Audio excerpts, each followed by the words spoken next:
Morning, Decred dorks. Welcome back to episode 0.0.2. This is episode 3 of E's Corner. And I have to start off this episode with thank yous. I want to thank the community, as always, for being so encouraging of me to keep going. Episode 2 was the first time that I actually received donations.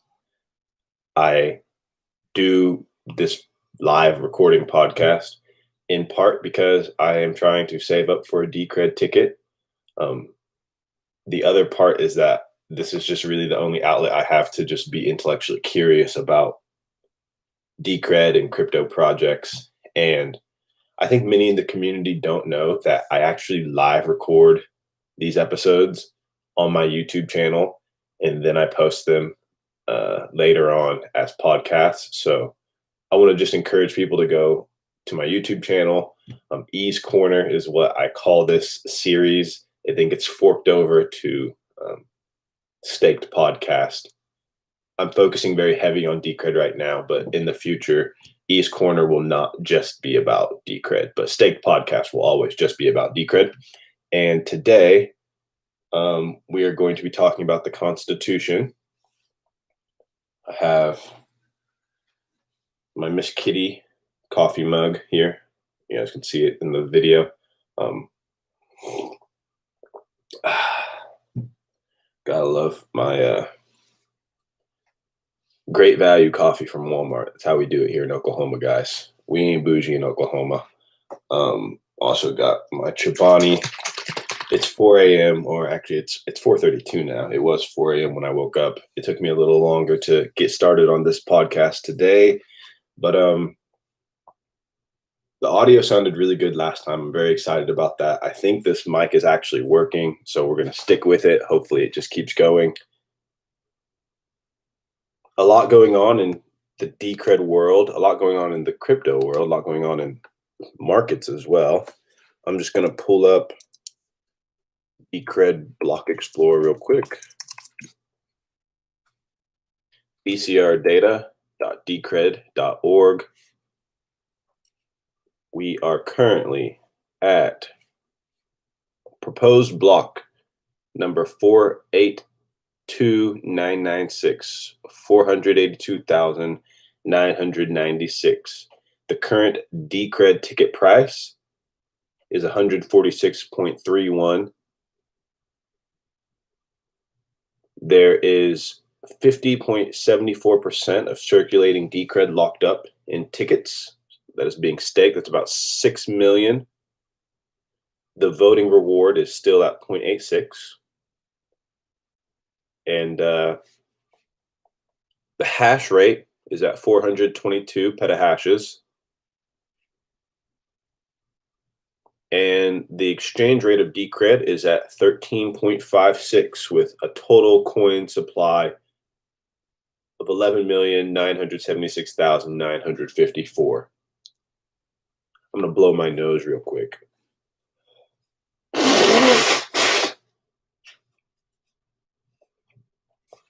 I really hate that, but it's allergy season here in Oklahoma, and I have been blowing my nose left and right. Hopefully I don't sound too congested for today's podcast.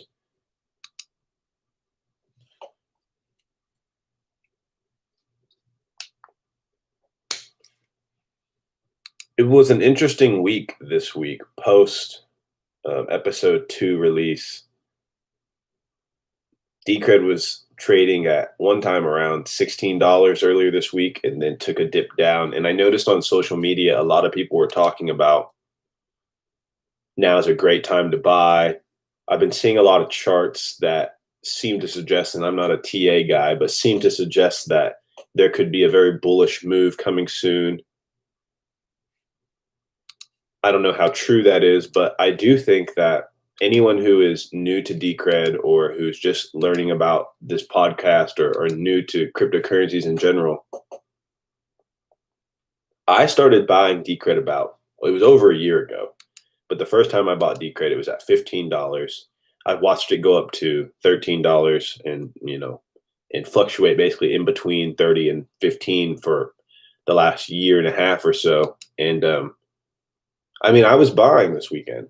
I was buying. I'm still saving up for my ticket, and I'm just very excited about the project and the community. We really are at almost like a tipping point, I feel, with the decks and the release of. My understanding is essentially the opt codes that will allow for this treasury to be truly decentralized are also in the works. And there was a really interesting video on YouTube. I'll probably have it linked, or maybe it'll pop up right now if you're watching this on YouTube. Um, in regards to mining, hosted by Checkmate. And before we jump into the material today, I do want to give some thank yous.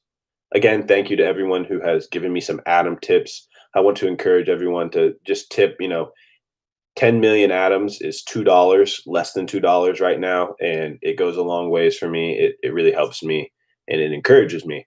I want to thank Mr. Bulb and Pablito, two members of the Twitter community, which is I'm not too active on Matrix or any of the other Decred avenues, and so Twitter is really where I go to interact with people in the community. Thank you guys for your input and helping me prepare for today's episode. I also wanted to just shout out Checkmate and say thank you for your continued encouragement. Over the last year, you're someone that I've learned a lot from, and just super cool to have you encouraging me to just keep going and talking about Stake podcast being out there in the wild. And I am just kind of doing this without very much backing or just like, I don't know. I'm still really figuring it out. To me, it's an intellectual pursuit for me and a way for me to, so those of you who don't know, I'm in law school at the University of Oklahoma. I'm a 1L there. So it's very interesting to talk about a constitution today, because as I was doing my research for today's episode, one thing that I couldn't help but think about is the similarities between the creating of the United States Constitution and the debate surrounding the Constitution at that time between the Federalist and the Anti-Federalist. Some of the debates surrounding whether we should have a constitution or what should be included in that constitution, how detailed and how resolute that constitution should be, how enforceable that constitution should be. How do you create a system of governance? And I'm talking about the US Constitution right now, that creates a proper checks and balances system. And just over a year ago, slightly over a year ago, in February of 2019, the Decred community was having debates about the Constitution.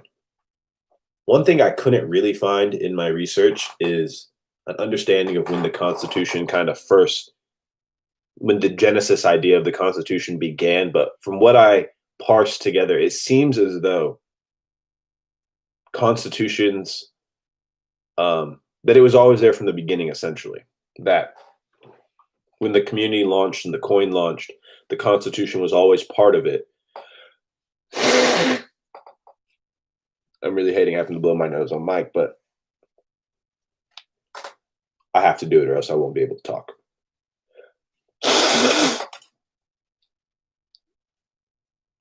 Next time I do that, I think I'm going to try and mute. And that way it's not disgusting, because I think that's really gross.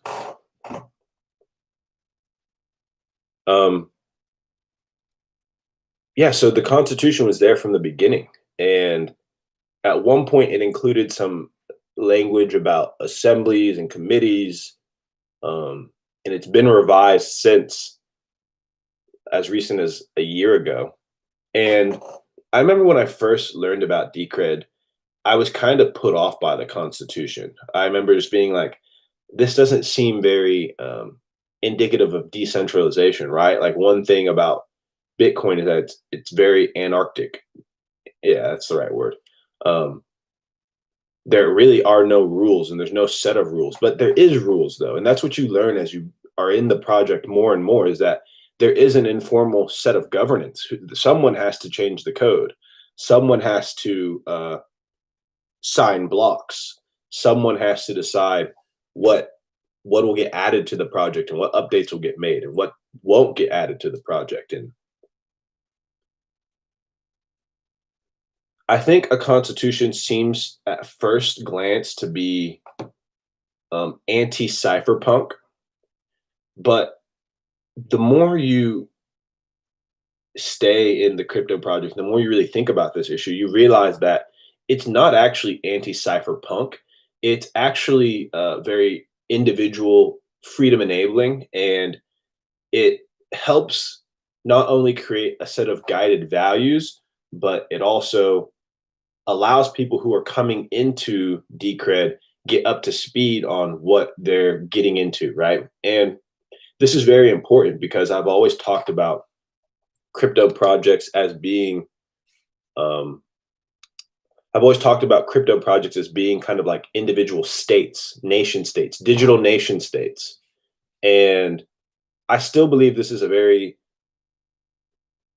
accurate representation because when humans are born, they're sort of born into like a random geography, a random location, and borders, I believe, are arbitrary.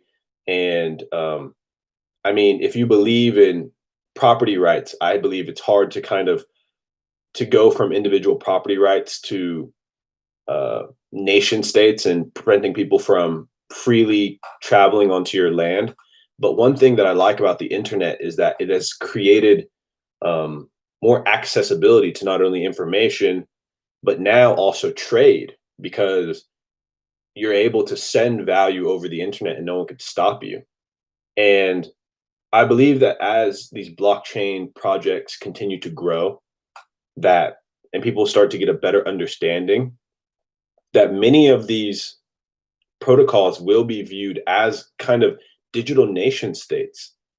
And whether you decide to join Bitcoin or Decred or Ethereum or Tezos or whatever it is, you are saying something about your value system. You're saying something about what what you want to see the world and how you want to see the world, or what version of the world you think is most accurate, right? For example, I think the easiest way to talk about this is in terms of inflation or deflation, right? Decred and Bitcoin are deflationary currencies. There's a 21 million cap. Tezos, EOS, Ethereum, they're perpetually inflationary. Monero. And so you're saying something about your values.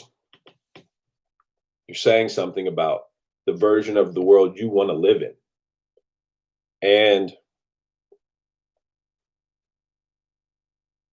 I think about John Marshall, one of the first Chief Justices of the United States, and his words, "It is a constitution we are expounding." What he meant by this is we must never forget that the things we do, talking about the 1700s, the things we write will endure forever. And these are values and principles that we are supposed to be extrapolating and interpreting from the Constitution. Thank you, Damn I Just, for your comments on the live. Thank you. Thank you. So, what is a constitution? A constitution is an aggregate of fundamental principles, established precedents that constitute legal basis of a polity, organization, or other type of entity, and commonly determine how that entity is governed. Pretty sure I got that from Wikipedia. I have my notes in front of me, and I'll be referring to them a lot throughout this podcast. Constitutions concern different levels of organizations, sovereign countries, companies, unincorporated associations, and now blockchains. I think this is important to note here that constitutions are something that, although the American Constitution is the longest living constitution and, democracy, Bill of Rights, yada, yada, yada, it's not something that is foreign to other types of collective, what am I trying to say? I guess people just coming together and trying to come up with some aim, right? Whether it be a company, people who are trying to govern how we're gonna what direction are we gonna set this business. Um, it's not unusual that when groups of people come together, they try to define the values and principles that are going to guide them. And so this is kind of like the preamble of the Decred Constitution that I'm about to read. This constitution defines a set of principles which guide the decision making of the project stakeholders and describes the process through which the blockchain and treasury are governed. This document is meant to manage the expectations of prospective and actual Decred users so that they may more clearly understand the social contract between themselves and the project. This document is not intended to take precedence over the Decred network's consensus rules should any conflict arise. So what's in there? We've already talked about there's a set of values, a set of principles, and this document is meant to guide people who are interested in Decred, who are already using Decred. It talks about stakeholders in particular, and it talks about how the blockchain and the treasury are to be managed. Now, the blockchain is, we've talked in previous episodes about exactly how the different layers of proof of work, proof of stake. We haven't talked too much about how updates to the blockchain get made. Maybe we'll jump into that a little bit today, kind of, when I talk about governance. But how are you actually changing the code? But what's very, very interesting here is that this document doesn't actually take precedence over the rules, the consensus rules, the code rules. And I think that this is a very good sort of balance between, I think I've heard this distinction made between wet code and dry code. And I'm trying to remember Nick Szabo, who actually is an attorney. He's made this distinction. And I think he says that wet code is computer code and dry code is, maybe it's the other way around, is laws. And you want to try to have a merger between these two. You have sort of the social layer of which people are operating on, and then you have the protocol layer. And the protocol layer is very black and white. You can't change it without, like,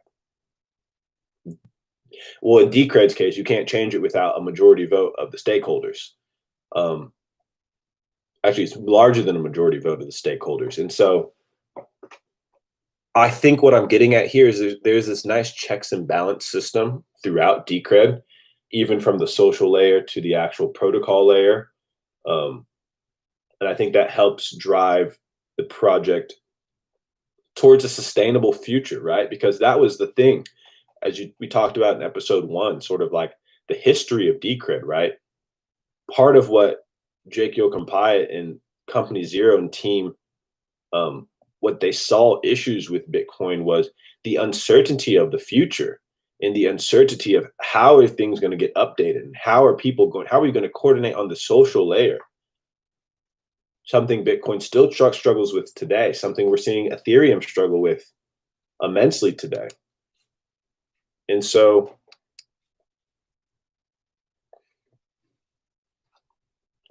we're going to start. The Constitution is broken down into 3 parts. It's broken down into principles, governance, and funding. It's actually a very short constitution. If you copy and paste it onto a Word document, it's about 1.5 pages. So there's really not too much there, really. It's not like reading through the American Constitution. And it's very clear. It's very, the language is not meant to be tricky. And this is something that they purposefully did, especially when they revised the Constitution.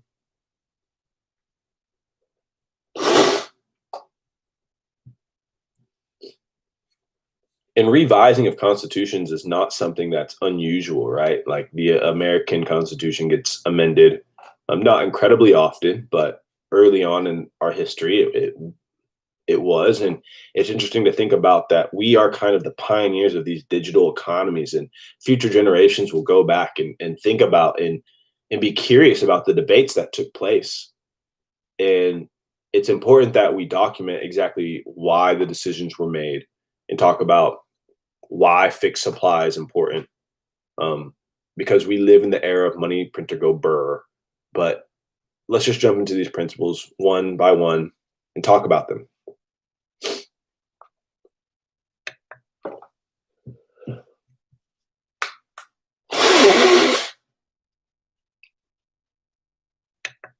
So I am going to just mute the mic every time I have to blow my nose. I think that works.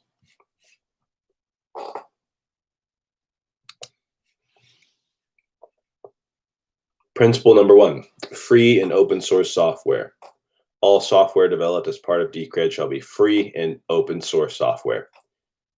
This speaks not only to the intellectual history of Decred, the work history of its founders, but also to a movement that has slowly taken place over the history of computer science, from closed sourced systems to more shared open source systems. And look, we're seeing this trend across the world and across industries. I think a great example is video gaming. And those of you who are gamers, which I believe there's actually a nice cross section between gamers and crypto geeks. Epic Games recently got kind of deplatformed from Apple, and this uncollaborative nature of business, of technology, of the world, right? I mean, borders are literally the last presidential election, 2016. One of the major issues was border security and keeping the world closed off. But technology is breaking down these barriers, and Apple's whole business model. Sorry, I just dropped my phone.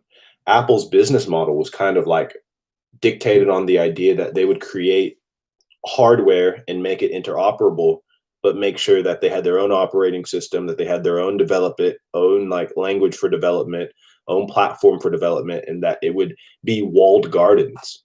But I believe that the trend in technology is towards open source and free.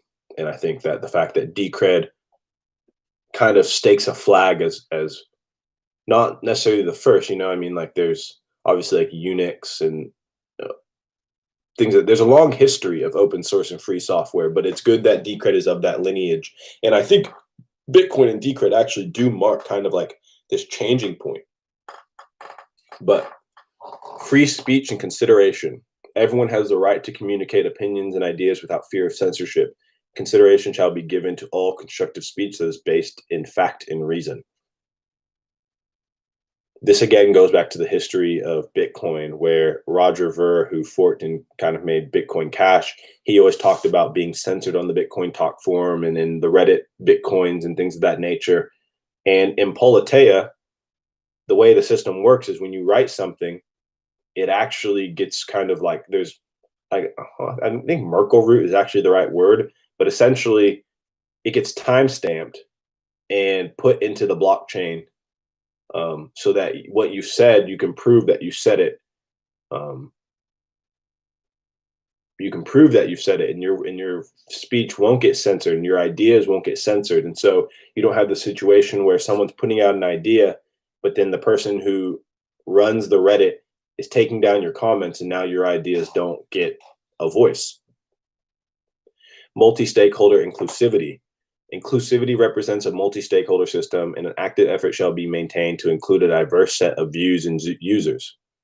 This was one of the things that when I first joined the Decred community, I was really impressed with, was seeing how worldly the community was seeing how, whether it was Decred Australia or Decred Brazil or Decred Africa, or there were so many different communities all across the world. And I know that early on in the project's history, one of the things that was very important to the founders was trying to create not only a decentralized group of stakeholders, but also a decentralized group of developers. And so looking how the different development teams are spread across the world, right? I think that there are so many different views about how the world ought to be. And if you try to just focus on Asia or just try to focus on just America or just Latin America or wherever, you're going to miss out on the nuances of human life that exist at different parts of the world. Incremental privacy and security. Privacy and security are priorities and shall be balanced with the complexity of their implementations. Additional privacy and security technology shall be implemented on a continuing and incremental basis, both proactively and on demand in response to attacks. This is very important because it shows that within the value system of Decred is making sure that there is privacy of who has these assets, where these assets are going, who's trading them, how much you own. And Decred shows that it's not just putting things down on paper. We actually have backed this up through code, right? CoinShuffle Plus Plus is the research that the Decred implementation of privacy was based off of. And J.K. Kampai published a paper that talks about the different trade-offs between the different privacy coins. And Decred is right up there with the best of them. And it's just incremental, right? Because right now, not all the coins are privately transacted, but over time, we, the stakeholders, the community, will hopefully keep pushing towards that. This was a very interesting one. Fixed finite supply. Issuance is finite and the total issuance shall not exceed 20,999,999.99800,912 DCR with a per block subsidy that adjusts every 6,144 blocks, approximately 21.33 days, by reducing by a factor of 100 to 101. The Genesis block subsidy starts at 31.19 DCR.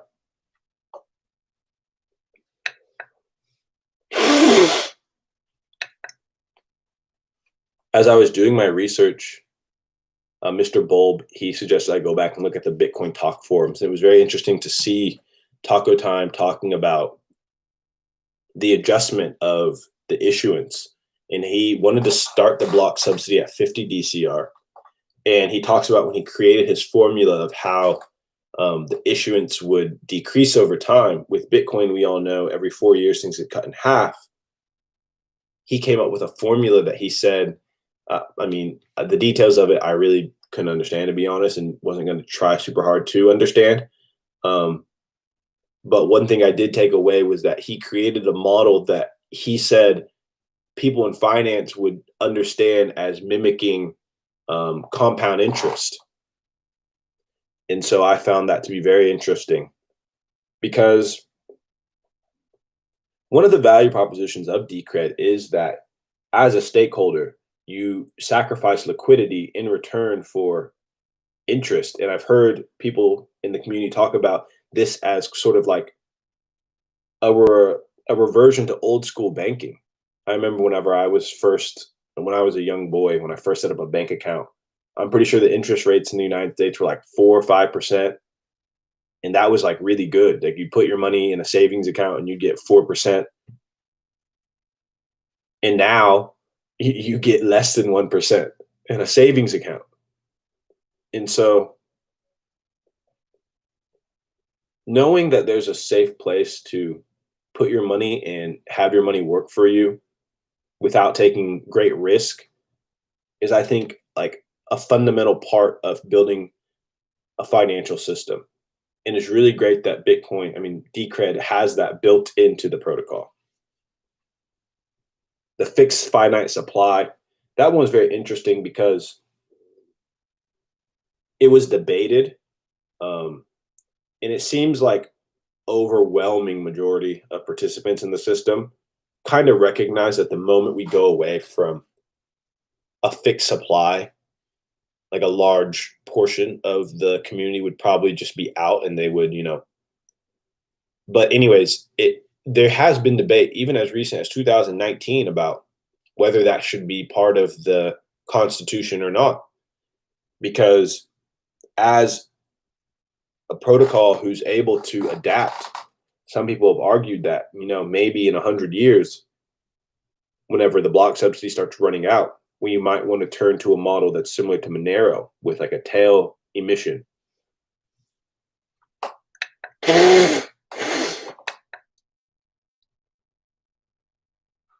I'm glad that the project hasn't taken that route. I don't think that's smart.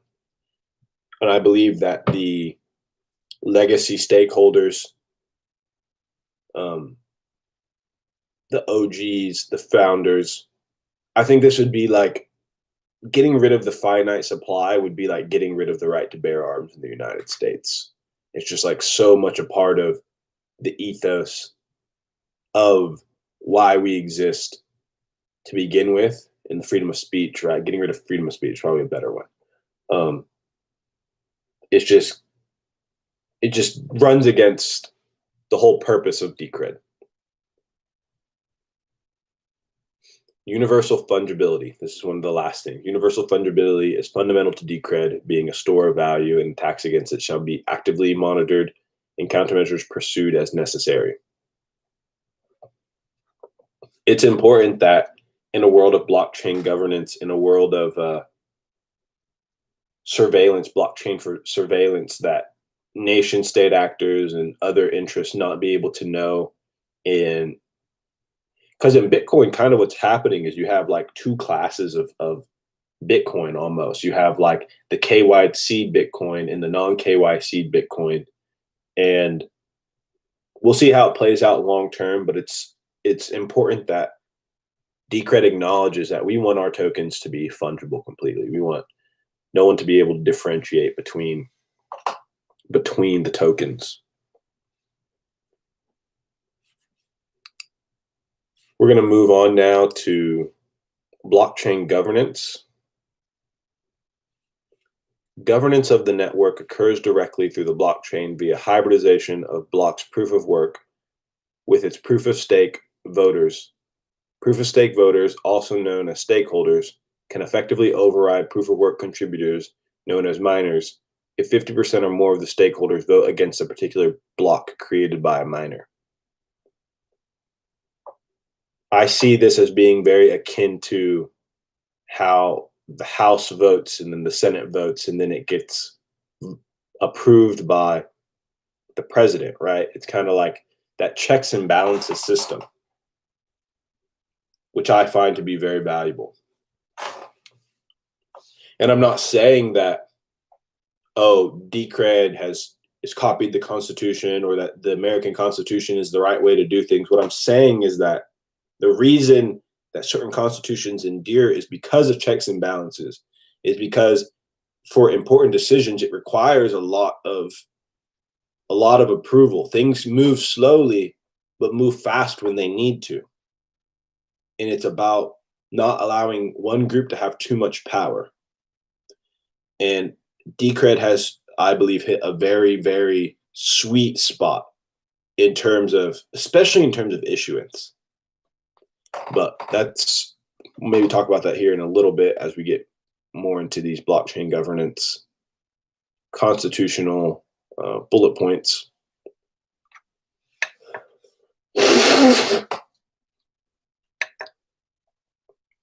Stakeholders are people who purchase one or more tickets, which entails locking a specific amount of DCR.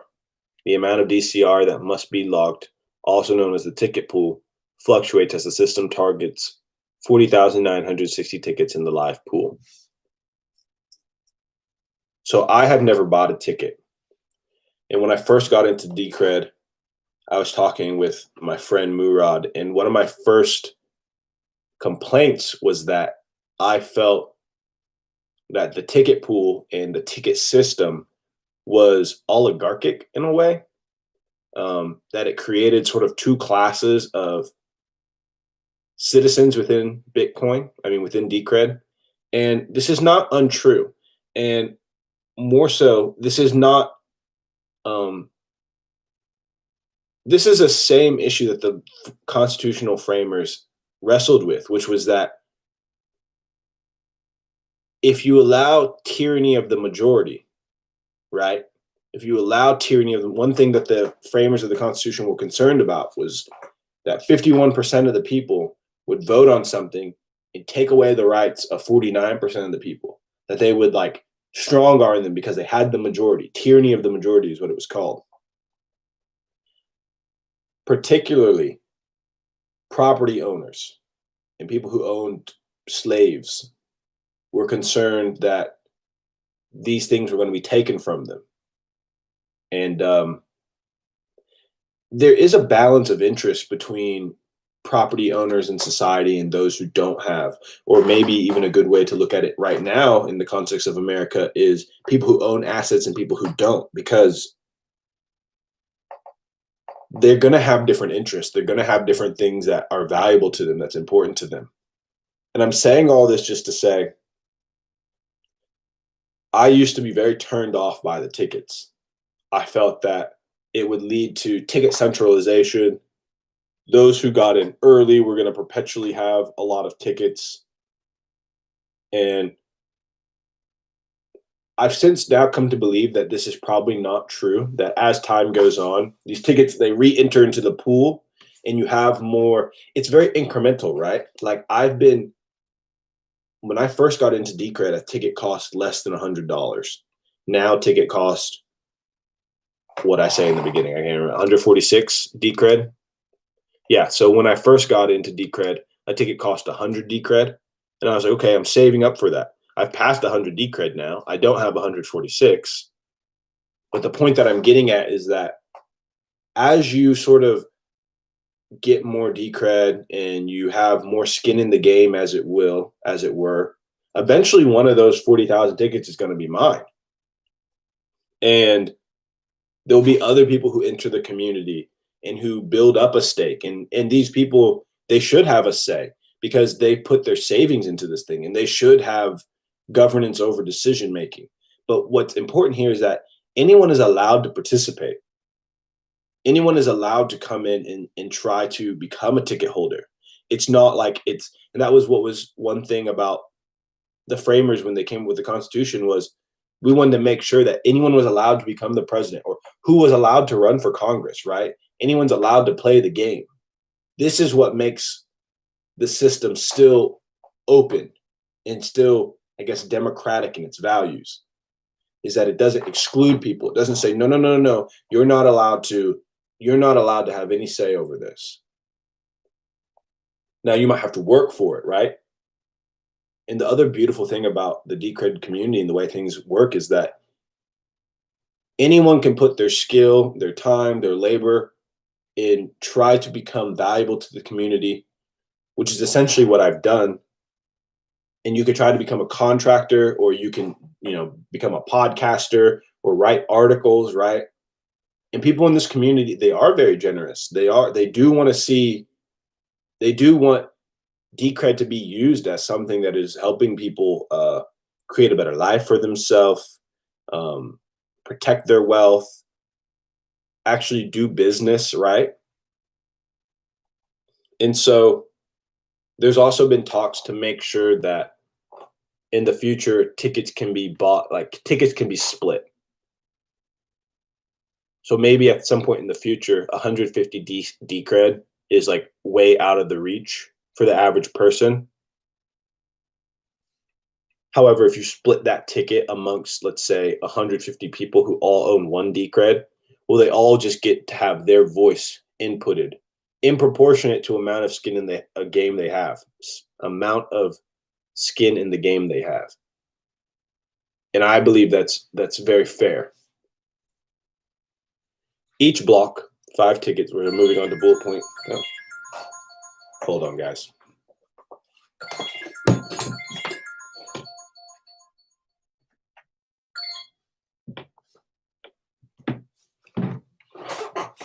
That's my 5 a.m. alarm telling me to wake up. I love when I'm awake before that alarm, though, because it just lets me know that I'm ahead of the game. So moving on to bullet point 3 here.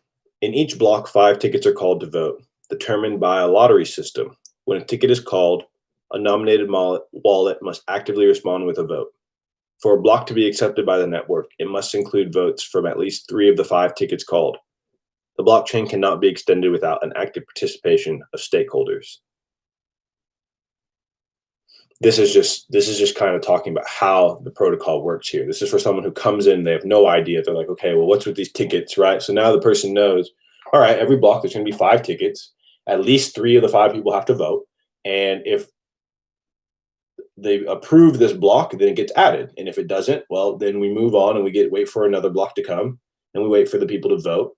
And it's a lottery system too, right? So you don't know when your ticket is going to be called. And this is important because it helps create protection for someone coming in, buying a whole bunch of tickets, and then trying to manipulate the blockchain, right? Because you don't know when your ticket's going to be called. You might buy, let's say, 100 tickets, but those 100 tickets are not all going to be, it's very unlikely that 3 of them are going to be called at the same time, allowing you to do something to the blockchain or approve a block that wouldn't otherwise be approved or something of that nature.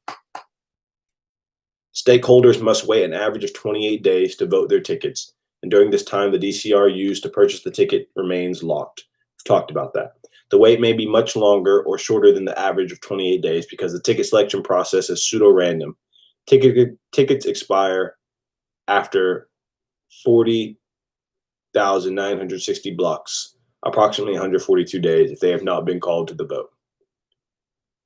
So if your ticket doesn't get called within 142 days, sorry, you're out of luck. Your ticket typically is going to get called on average within 28 days. And I used to know, I'm trying to think here. Hold on.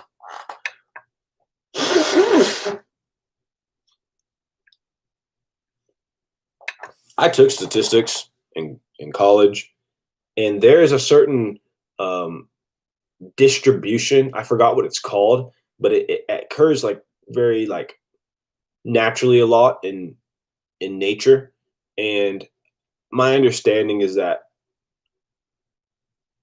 Decred's ticket issuance and like the pseudo randomness of the selection process of tickets tried to follow this same distributional curve.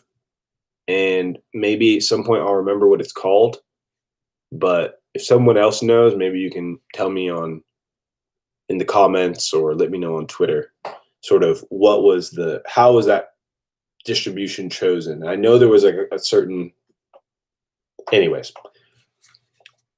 That's why I do this though, guys, because it really challenges me to understand what I'm talking about and know. Rahul Sam, thank you in the comments. Thank you, my man. Thank you for being here. Thank you for your comment. Moving on to the next bullet point. Stakeholder votes recorded in the blockchain are awarded with 6% of each block subsidy, and each block can have up to 5 votes for a total of 30% of each block subsidy.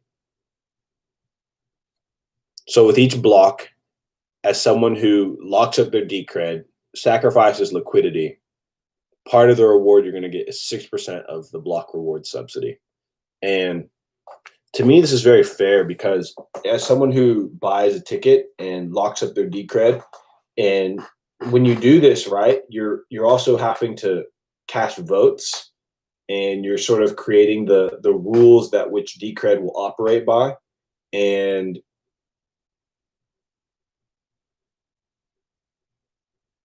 I think it's fair to sacrifice liquidity and get as a reward more Decred, because if you do something or if you make like a bad decision, the stakeholders are going to have to suffer the consequences of their bad decisions in the terms of the value of Decred. So if they do something that's really, really bad, and then the price of Decred plummets, they've locked up their Decred, so it's not like they can just like sell. So the point is that it creates a good balance so that someone can't come in and try to sabotage the chain. Or it also makes people think very hard about the decisions they're making. So the Constitution goes on here. Proof of work receives 60% of each block subsidy, subject to the constraint that their subsidy scales linearly with the number of proof of stake votes included. Example, including 3 of the 5 votes reduces proof of work subsidy to 60% of the maximum. So basically, if you don't get all 5 people voting for your block, you don't get all 60% of your reward as a proof of work minor. The votes themselves decide by majority decision whether the regular transaction tree of the previous block, including the proof of work subsidy, is valid. Thus, if proof of stake voters vote against a particular proof of work block, it invalidates the proof of work reward and the treasury reward and invalidates any regular transactions within that block. I think this is important just to know. It is a little confusing, the work, like the verbiage, but I think basically if you understand from thus on, so if proof of stake voters vote against a particular proof of work block, it invalidates the proof of work reward, including the treasury, and invalidates any regular transactions within that block. Decred's process for amending the consensus rules is also driven by stakeholder voting. Okay, so this is really cool too. The process begins when at least 95% of proof of work miners and 75% of proof of stake voters have upgraded their software to a new version with latent changes in the rules. Once these conditions are met, a voting period of 8,064 blocks, approximately 4 weeks, begins to decide whether the latent rule changes should be activated. So, nose blow, and then I'll get into it.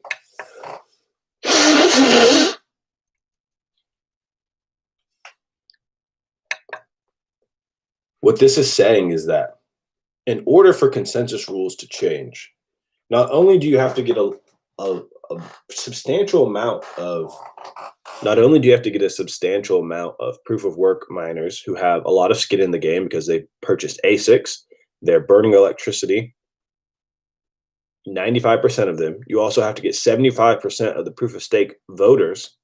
So these are people who own tickets to upgrade their software to the new version. So they're just upgrading the software, and the software will have the changes lying. It says latent changes. I mean, I think dormant is probably a better word because they're not active. I really don't like that language there. But anyways, like the changes are there in the code and the consensus rules are there ready to be activated, but the voting hasn't even begun. And so this is the next bullet point, for a rule change proposal to be approved, at least 75% of the tickets not set to abstain must vote yes. So that's it. You have yes, no, and abstain. So the abstaining is kind of pointless because, yeah, I mean, you're not taking a side either way. You're really not neutral if you're abstaining. Abstaining is almost like voting yes, kind of. Because all that really needs to happen is 75% of the people who are voting needs to say yes. So that means there might be 40,096 tickets, 40,960 tickets. If 20,000 people abstain, then you only need 75% of 20,000 people to vote yes. You guys get what I'm trying to say here. I'm not a math guy, okay?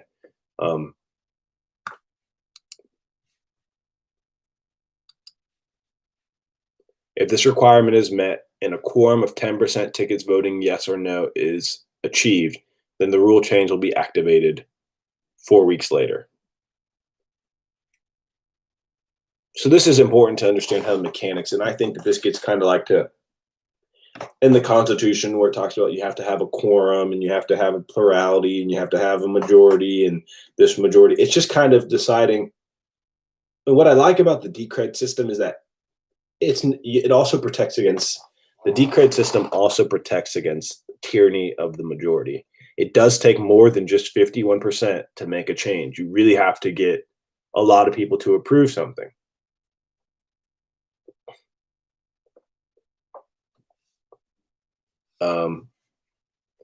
All right, we're going to get into the third part of the Constitution, which is governance and funding. I'm probably going to run through these because there's really not too much for me to say. Sustainability and longevity require that 10% of a block reward be given to a project treasury fund administered by a development organization. So 10% of every block reward goes to the treasury. We've talked about that before. The initial development organization is Decred Holding Group LLC, a Nevis LLC that is responsible for funding work related to development of the project, such as software development, infrastructure, and awareness. DHG shall comply with all relevant bodies of law in the jurisdictions where applicable, such as embargoes and other trade sanctions.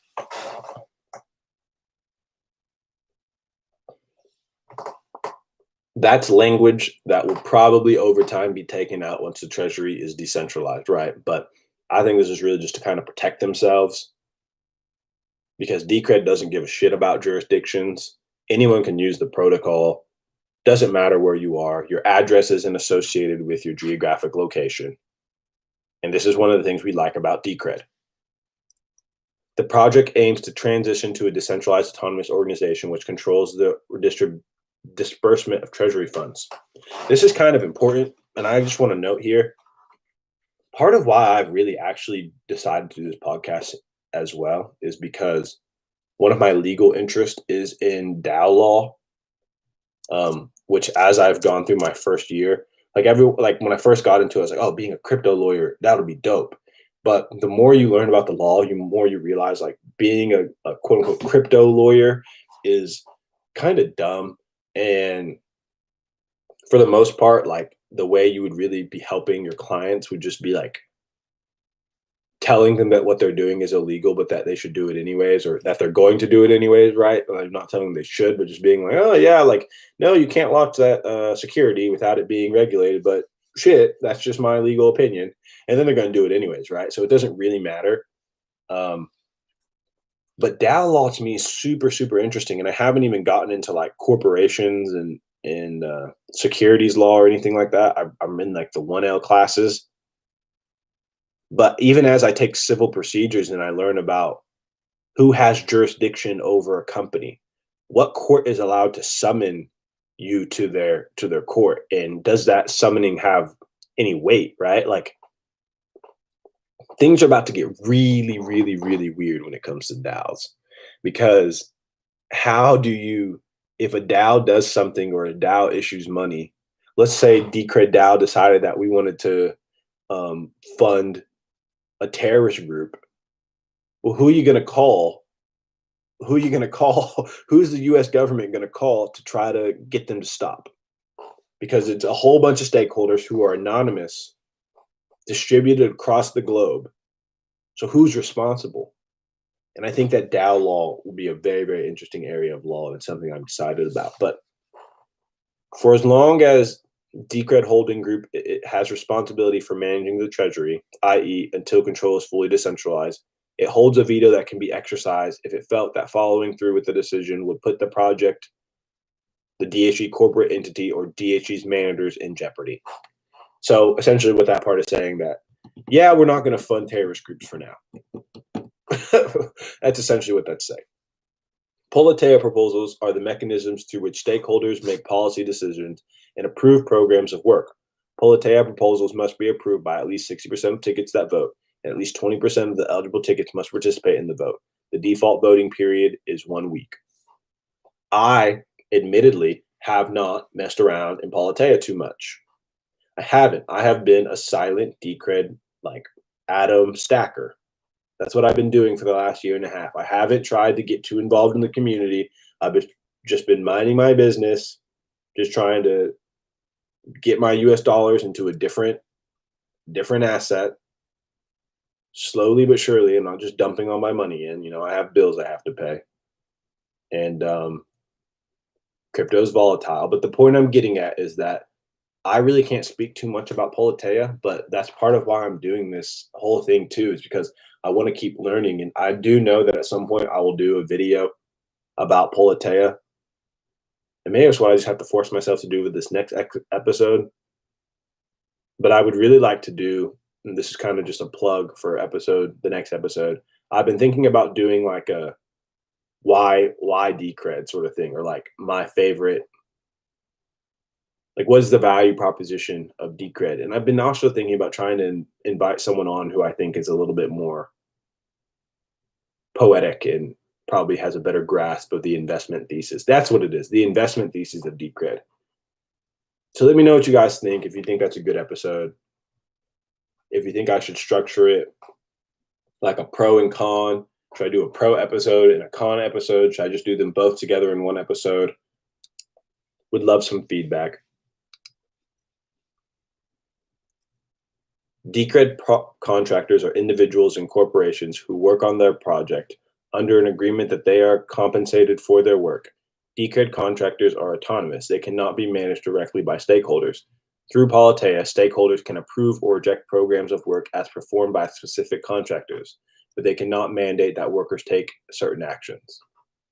The Decred Contractors Collective is a self-regulating entity wherein cells working on specific aspects resolve disputes and add new members independently. As described in the approved Decred Contractor Clearance Proposal, disputes that cannot be satisfactorily resolved within a team can be escalated to an all-contractor vote once contractor management system, which will facilitate this, is operational. If necessary, unresolved matters could be further escalated to a stakeholder vote as the ultimate decision-making authority. The will of the stakeholders, as expressed through their on-chain and Politeia ticket voting, is the ultimate decision-making force for the project. That's very important. This constitution will be ratified by Politeia vote before it takes effect and can be further amended by approval of subsequent Politeia proposals. So, that last point there is just saying that this constitution can be amended, things can change. And Politeia serves as that location for where people will go to debate, to ratify, and amend the Constitution as time goes on.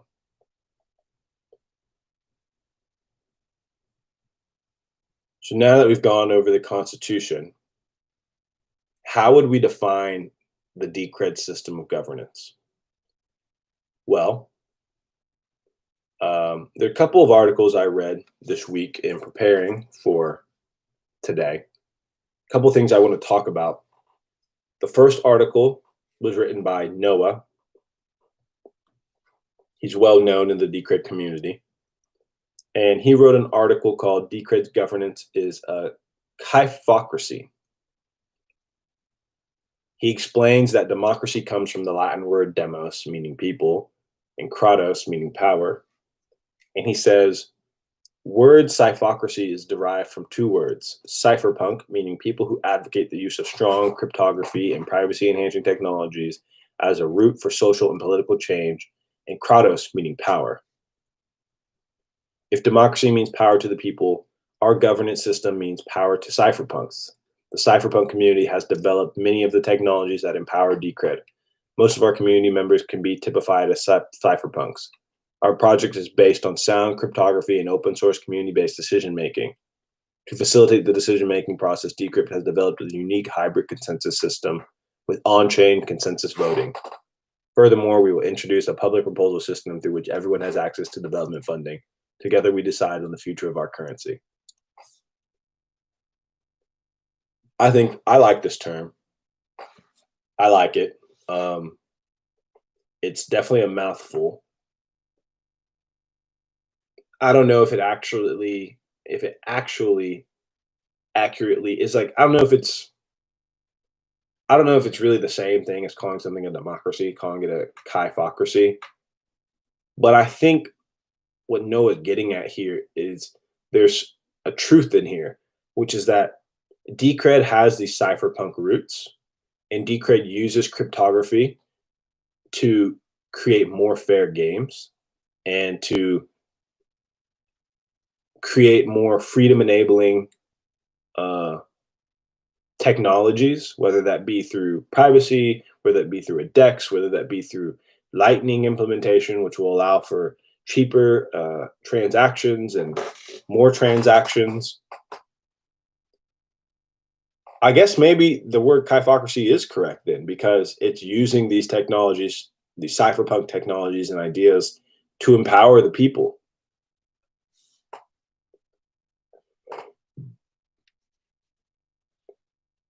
A couple of other things I read I thought were worth noting here.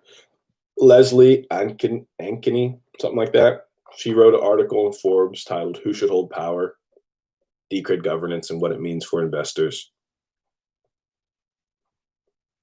I read that article. There wasn't too many great takeaways in there, to be honest. Um, Black Bear, the 17th, wrote an article titled Bitcoin and Decred, Historical Documents of a Digital Financial Revolution. I like how he kind of like said Bitcoin is like the Declaration of Independence. And he said that Decred is kind of like the Constitution. And I think this is an accurate analogy because Bitcoin was kind of like the technology that took the cat out the bag, if you will. And then Decred is the technology that created um, ways for people to organize on the social layer. And so I really appreciated his thoughts there. It was impactful in my own thinking. Thank you for that article. Hasu, Unpacking Bitcoin's social contract. You know, he gets into the real nitty gritty of how the Bitcoin mechanics create sort of social consensus. And Noah wrote an article following that one up with the social contract or unpacking Decred social contract, which I actually found to be a little bit better of an article and made a little bit more sense given the context of Decred. And his conclusions in this article was that money can be seen as a social contract between people and society. And I thought this was very, very profound. And it gets back to that idea that we are creating digital nation states because I didn't get to choose to be a United States citizen. I'm very happy that I am a United States citizen, but I kind of had this legacy system handed down to me. And it was a rigged system from the beginning. And I think over this decade, I think more and more Americans are going to wake up to that. And I just feel so fortunate to be born at this moment in time in history, not only to watch what's unfold, but also to be part of that history, hopefully in a small way, and to choose almost like being part of Decred to me is almost like choosing a country to reside in. And the people who are part of this community, we all share something, an intellectual curiosity, a pioneering spirit. The Decred community to me is some of the smartest group of people because they're not like the maximalists who, you know, some of them just got lucky, right place, right time. And now they're holding on like it's their religion and just bashing and not being intellectually curious and sometimes being intellectually dishonest. And I think a lot of that comes from just fear. Some of it comes from deep-rooted belief, like Seyfedin Ammous and Pierre Richard, who I have a lot of respect for. But yeah, let's just keep on going. His other conclusion was that Decred and Bitcoin are not new contracts. They are new implementations of a contract that can be traced back to hundreds of years. And in comparison to Bitcoin, the Decred implementation has made several significant changes. It has expanded the rules of the contract, which adds extra dimensions to the social layer. Decred enables people who hold the currency to collaborate and decide about the future of the project. And I think that that is probably a good way to end the episode. And as we think about the Constitution, we think about Decred moving forward. Let us not forget that it is a project we are expounding. In the, you know, trying to play off of Chief Justice John Marshall. This quote that I had in the beginning. Hopefully that sunk in. Maybe that was kind of cheesy, but thank you guys to everyone who tuned into this episode.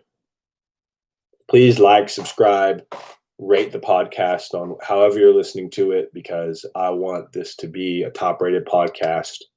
I'm always open to constructive criticism. I will have my Adam tipping address in the description somewhere. So if you like this episode, you want to let me know I'm doing a good job. Please go ahead and send some atoms over, and I will make sure that they never leave the Decred ecosystem. Thank you guys for watching, and I'll see you next week. Peace.